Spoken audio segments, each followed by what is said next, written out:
Chuck. Tingle. Chuck. Tingle. Chuck. Tingle.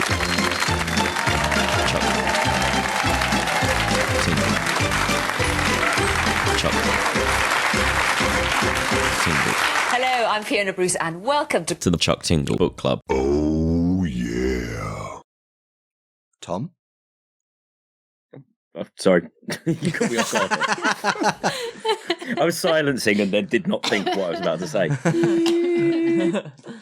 How should I start this? Let's get ready to Rufty! Welcome to my favourite section, and of course, not your listeners' favourite section of the podcast, where we read some Chuck Tingle gay erotica. This week we had Unicorn Butt Cop's Beach Patrol, which was the freebie given away in the download from last issue, slammed by the substantial amount of press generated by my book, ... Yeah, you know it. You were there. You all heard it. It's the cultural sensation that everyone's tapped in on and no one needs any kind of update on. Basically, we read a Chuck Tingle story and then break it down.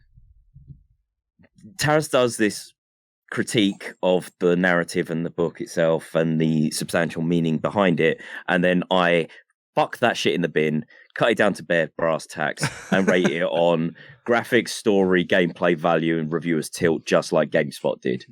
So here we go.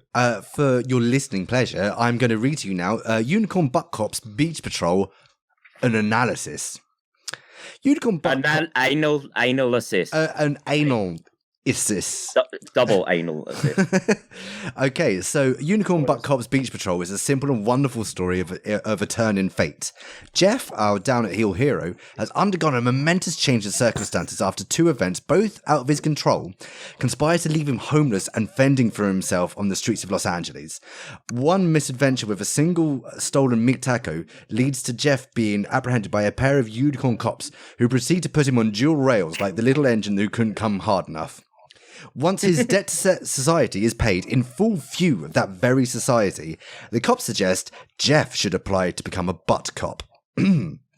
So this tale is relatively light on story and detail, instead keeping the majority of its focus on the Lucky Jeff's handling of a couple of police batons in a refreshingly unoppressive arrest scenario. Compared to Pounded by the Pound... I've got to interject. Yeah, no, go for it. It was a very impressive arrest scenario. One of the cops were doing figure-of-8 tricks and then some more inlining tricks. Yeah, absolutely. Whilst the arrest was going on, there was flair happening during this. Yeah. Anyway, regardless. All right. Okay. Cool. The tale is relatively light on story and detail, instead keeping the majority of its focus on the Lucky Jeff's handling of a couple of police batons in a refreshingly unoppressive arrest scenario. Compared to Pounded by the Pound or its follow-up, Unicorn Butt Cops comes off as almost simple and sweet. There is little here in the way of hidden themes masterfully woven into the lining of the narrative's fabric. So, what gives? For context, this book was released in February of 2015, near the beginning of the Dalai Tingle's career. An argument could be made here that the numerous spelling and grammatical errors are the result of an artist finding their feet in their new field. But what of the simplicity of the story? Well, the publishing date was 2015, as I've already said. It was a month marked by very little. At this point, the worst of the global recession had passed, and Donald Trump was still a fringe, almost comedic presidential candidate, more than a year out from getting the Republican nomination. The world seems so far from the burning corpse pile that it is at time of writing turning into, that the biggest global news was that fucking dress. Was it blue and black? Was it white and gold? Was it Beachbody ready? I don't know. But I'll tell you who was Beachbody ready. I tell you, it's kind of hard as well to see what colour the dress is when the sun's being blocked out by two huge unicorn dicks. As happens in this book. Just as I take a swig of my drink. Our hero Jeff embodies both the American dream and an American horror story. We're told that by the age of 20, he was something of a high flyer, working his way up the corporate ladder after a string of successful positions at 3 major tech startups. He did this despite not having a family to help him out, which is, of course, the usual means by which people get their starts in meritocracies. We're shown how precarious the fruits of such Munchausian endeavours can be after Jeff is struck by a car while walking to work. A problem compounded by the fact that the company he works for goes under while he's in a coma, meaning he's no longer covered by insurance. Selling his home and using his life savings he pays his way through the expensive rehabilitation period, but no further. Jeff finds himself, through absolutely no fault of his own, with no job, no home, and no money, and with no social safety net to catch him. The day he leaves the hospital is the day he becomes homeless.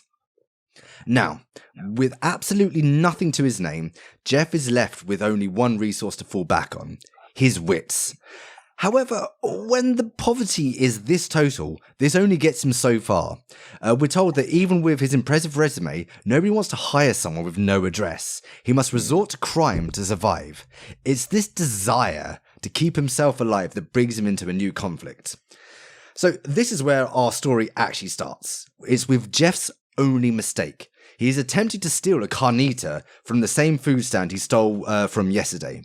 He's spotted and recognised by the chef, who refuses to accept apology or excuse, for he too is only trying to run a business and feed his family. The chef hails 2 unicorn cops that just happen to be passing by, and a brief chase ensues. A very brief chase. Jeff is no match for the unicorn's incredibly fast gallop, which is amplified by the inline skates, so it doesn't take long for him to find himself in handcuffs. Just a quick storyline interjection here. By all means. So basically, it is justified that unicorns have recently, in the last few years, been employed as almost police community officers, but just purely for beaches and only in inline skates, it seems to be implied by. But it is preceded by a few years of this is the case. Justice is dealt out anally. This is where things take a turn for the horny. As well as being unicorns, the arresting officers, Cord and Patanza, are from the Butt Cops division, who specialise in a particularly homoerotic brand of justice. I'll edit that out, Taryn. No, don't. I like it. Jeff first notices something's different about this pair when he's told his hot ass has the right to remain silent. He's confused at first, but as he puts all the information together, he gets a sense of what or who will be coming, and he's more than happy about it. He's told his offences of first-degree theft and evading arrest come with either a fine, which he can't afford, or 2 rounds of hard anal pounding. "When can we get started?" replies Jeff. Now, if this seems like a system with heavy potential for abuse, then you've got your head on straight. Lucky then that an LAPD cruiser pulls up and interrupts proceedings with a quick blare of the siren. This new cop asks about the punishment about to happen, which is duly explained and at reasonable length by Officer Cord. Interestingly enough, the cruiser cop then asks Jeff if he's cool with this, a sort of Peelian drive-by that brings a whole new meaning to policing by consent. Jeff accedes happily, and they're left to get on with things, with the simple warning not to get sand in their cracks. As usual, I won't go into detail about what happens next, because you should always pay for your porn. It also makes up the bulk of the content. I've actually got bullet points of exactly what happens. Oh, Tom, I bet you do, but we can't just give it all to the reader. If they want a good wank, they need to go buy the book themselves. Can I give them a little taste? Give it all to us now. I'll give them a little taste, yeah. Cocks block out the sun, blowjobs follow handjobs, gagging again, which is a common theme in these Common books. theme, before he relaxes his throat. The quote, should I do the quote now? Yeah, go for it. Which quote I'm going to go for. "Suck that fat unicorn cock, you nasty little twink." The other cop interjects with, "You nasty criminal twink." Double mouth cocks, butt pounding, likens himself to gay human shish kebab during a spit roast and a strange sexual roller coaster, and a ragdoll with a hot gay hole in either end. Double butt cocks with double anal, tourists watching taking pictures, neighing, a lot of neighing, and a lot but not of much coming. braying. There was plenty of nay, not much bray. No, but plenty coming. Oh, and it sparkled as well. Like, it's unicorn cum, of course it sparkles. And I did just give you the entire sex scene, to be fair. Oh, yeah, but there's something like it flows well and is quite juicesome. But like this scene makes up the bulk of the content of this book. So if you're in it primarily for the high quality unicorn studding, then you're in luck. Rest assured that our hero gets more filled with beef than the same meat taco that put him in this position in the first place. Double anal. There is ample tube steak and white sauce to go round, and in and out, and often in the same place. This also all happens in public amidst a growing ring of excited tourists. So if public exhibitionism is your thing, the boss buckaroo has got you covered. Once the participants are suitably sticky, Officer Portanza disperses the crowd with a wholly hilariously fallacious cry of "Move it along, nothing to see here." Jeff is... It's actually proceeding with like, all right, folks, let's move it along. Nothing to see here. All right, folks, just for me, sentiments here. I don't know what it is. Jeff is thanked for his participation, and the two unicorn butt cops begin to walk off. But before we're done here, there's one last twist. Portanza comes back and implies that Jeff should apply to join the unicorn butt cops. When Jeff points out that he's not a unicorn, he's told that there's a new dinosaur division opening up. Our hero has been rumbled. He mentioned earlier in the story that he'd been keeping his homosexuality a secret, but up until this point, he didn't so much as hint about his dinosaur origins, even to us, the reader. This is obviously a deeply held secret. Whatever his reason for keeping his Cretaceous provenance a secret, it doesn't matter to the two unicorn cops. They've seen something in him and are throwing him a lifeline. So let's unpack everything we've just discussed. Our hero, known simply as Jeff, a thoroughly common name, could be any one of us. No matter how high we climb under our own steam, it takes only one or two disasters to knock us right back down again. Without the love of friends, family, or even the state, things start to go wrong. When we don't have the love we need and deserve, we start getting pushed to extremes to survive, be that theft or worse. We then have our unicorn butt cops. Officer Cord is aptly named for the cop that catches and handcuffs Jeff. His name can be interpreted as cord or rope, such that can be used to restrain, bind, or rescue. Officer Portanza... Or slinging tons of rope. Or slinging tons of rope, indeed. Officer Portanza, too, is cleverly named. Portanza is an Italian word for lift. And as the officer that encourages Jeff to join the butt cops, he is literally the wind beneath Jeff's wings. Together, they are the agents of love and change that sees someone at their worst and offers them the help and love they need to do better in life. That's what this story really is. It's about the power of love. With Jeff's backstory, Chuck shows us first what can happen without love, and then through the medium of rock-hard unicorn sphincter slamming, shows us how love gives us what we need to survive, not just survive, but thrive. In this instance, the love comes through instruments of the state, but this love comes with two forms of appropriate oversight in the shape of a consent-checking officer and from the crowd that cheers on the sparkling gay smash fest in the sand. The public are obviously thrilled to see such expression of love. So we need love to live well. That much we've established, but who gets that love? Well, that's the other side of this story. Jeff is at the very bottom of society. He's homeless, he's a criminal, and he's a dinosaur. A fact he feels more keenly pressured to hide than anything else. Despite all of that, it's to him love is extended. None of the other stuff matters. He's a person and thus deserves love. This is peak Tingle messaging. Unicorn Butt Cops Beach Patrol is a fable that teaches us that love is necessary for everyone, regardless of who they are. Love is real, and real love is inclusive. A hearty message for these trying times. Thank you, Chuck. Thank you. Yes, thank you, Chuck. Bravo, Taz. And that's my analysis for this one. Again, it's another powerful, moving tour de force of really kind of some of the highest art I know. I'm gonna quickly critique your critique, if I may. By all means. You say you say for whatever reason, for keeping his Cretaceous provenance secret, the two unicorn cops seemingly seem to understand this implicitly, that he is a dinosaur. Well, that's because it's dinosaurs, particularly raptors and rexes, that steal carnitas from food stands in the Tingleverse. They can't resist Mexican food, which is a fact. It is a fact, man. Like, it's a hard and simple fact.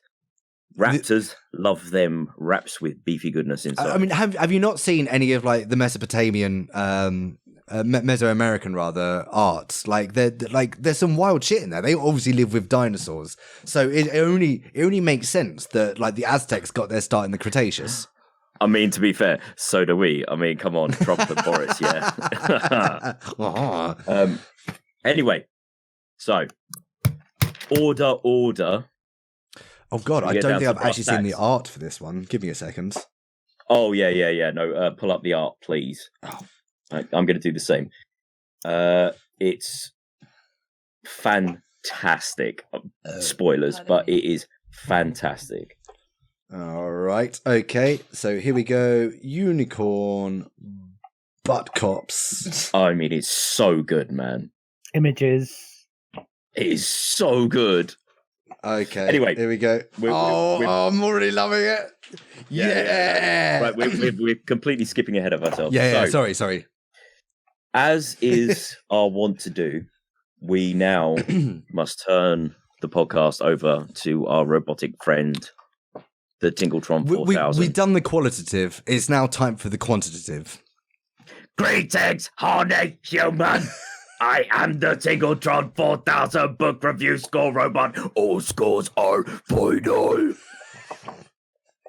So we break down the book into graphics, which we call looking at the Tingle, the cover art, story replacing the sound category of GameSpot's equivalent, getting to the Tingle, the pacing of the story, the gameplay, giving you the Tingle, the sexiness, the value, saving you some Tingle, value for money, and reviewers tilt, it's reviewers just in case we think it's worth more than the numbers say. Yeah, and then that will give us our overall 4 score. So all those things broken down into a scoring out of 1 to 5. So first up, graphics, looking at the Tingle, the cover art. Cover art, I'm just showing it to the table now. I already showed it. I mean, it's pretty fucking strong. It's good. I mean, that's some solids. That's some. Okay, so first off, that dude. I mean, kind he of looks like Photoshop that I can do. He kind of. So the dude himself, the non-unicorn, looks kind of looks like a hot Jason Segel. Oh my god, he does. He really does. He looks like Buff Ting Segel. He does look like Buff Ting Segel, and also the red trousers are very reminiscent of Baywatch. And I get it. That's kind of exactly how I imagined the. To be fair, I would really like to deal out some justice on those abs, if you know what I'm saying. But I was kind of imagining the unicorn cops would have kind of a more all over sort of hair. Still sort of vaguely humanoid, but so more the Masked Singer unicorn rather than. So yeah, this is what I mean. It's like a Photoshop job that I could definitely do. Yeah. All they've done is cut out the neck hole of the vest and stick a fucking unicorn. However, the body of the cop is pretty much spot on, and he's even got like the little neck badge, necklace badge. I believe the sum of the parts is far outseeded. Oh, absolutely. This is by no means perfect, but I'm happy to give this like a solid 4. This is a solid 4. Solid 4? Cool. It's a 4. As ever, okay, Tom, yeah. I think it's just you and me that are in this. Yeah, it's fair. We're the only ones who will sit there and write book reports on Gay Erotica, apparently. So this one is getting to the Tingle, the pacing, the story. Oh, man. All right, this thing is fucking lightning fast. It sets up, and then you've got the inciting incident, and then before long, you've got, like, DP coming out of, well, Jeff's ears. I mean, it's just not... It's not the fact that it really, really gets to the point very, very quickly, but it has a lot of depth of character. So our main character, is he actually named at any point? I didn't Jeff. catch that. Yeah, he's just Okay. Jeff. Yeah, it's my dad's So name. Jeff- So creepy. Jeff, you know exactly where he's come from, exactly where he's been in life. You know exactly his struggles and everything that he's gone through to find him stealing carnitas. And it's a good setup as well. It happens quickly. It's like, how at 20, how are you a high flyer? Oh, you got lucky 3 times with tech startups on the West Coast. Of course. That's how you get to that position.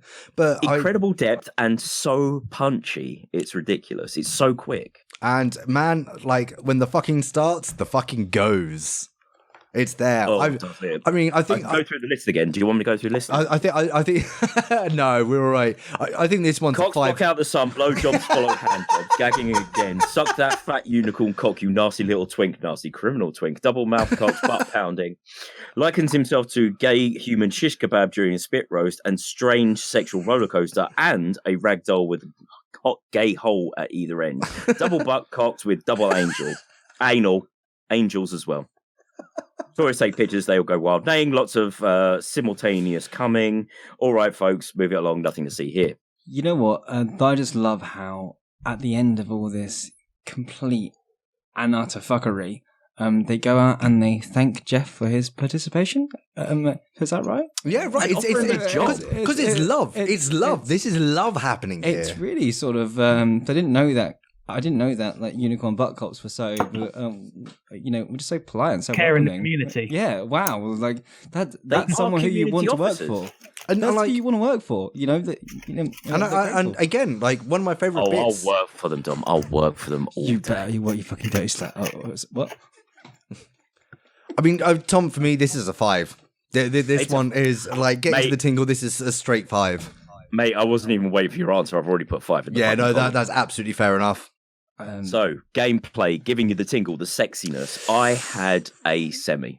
Yeah, I'm 4. I think 4 for this. This wasn't the hottest that's ever happened. I think because it happened so quickly, there's less setup. There's less investment on my end, so I don't get quite so hot under the collar. So 4 for me. Yeah, I'm going to say a 4 as well because I didn't need to go jacket immediately afterwards, but yeah, there was some tension there. Although I did finish off my book report just the other day when my house was full of other people, and I did go and read the actual banging in another room because I knew I would. Do you want me to go through it again? No, we're good. 4 will do Cox for this block one. out the sun. For fuck's sake, Tom, do not make me mute you. All right, cool. What's next? Value, saving you some tingle value for money. Baseline we've said is already a 3 because it was a free book given away. I mean, even if I'd paid $2.99 for this one, I think. Do you know what? I think I'd give this one a 4. All told. Yeah. Yeah. Is somebody kicking their microphone? Yeah. Sorry. Somehow my mic fell over. I don't know what that was. Anyway, Professionals. so Punkcast, baby. here's where we stand. So Tingle's tilt. The reviewers tilt. We can score this out 1 to 5, much like any or 0 to 5, actually, to be fair. And we are currently sitting exactly equal with Slammed by my substantial amount of press generated by my book. Pounded by the pound. Okay. So reviewers tilt. We are 6.8. 6.8 already. Yep. So my tilt is like this. I mean, this is great and everything, but it doesn't have that je ne sais quoi. I mean, this feels middle of the road to me. While the sex and everything is engaging and it serves as like a wicked baseline for like the Tingle message. There's nothing that really kind of. But that ending though. Oh yeah, the ending is pretty good. The fucking dinosaur twist.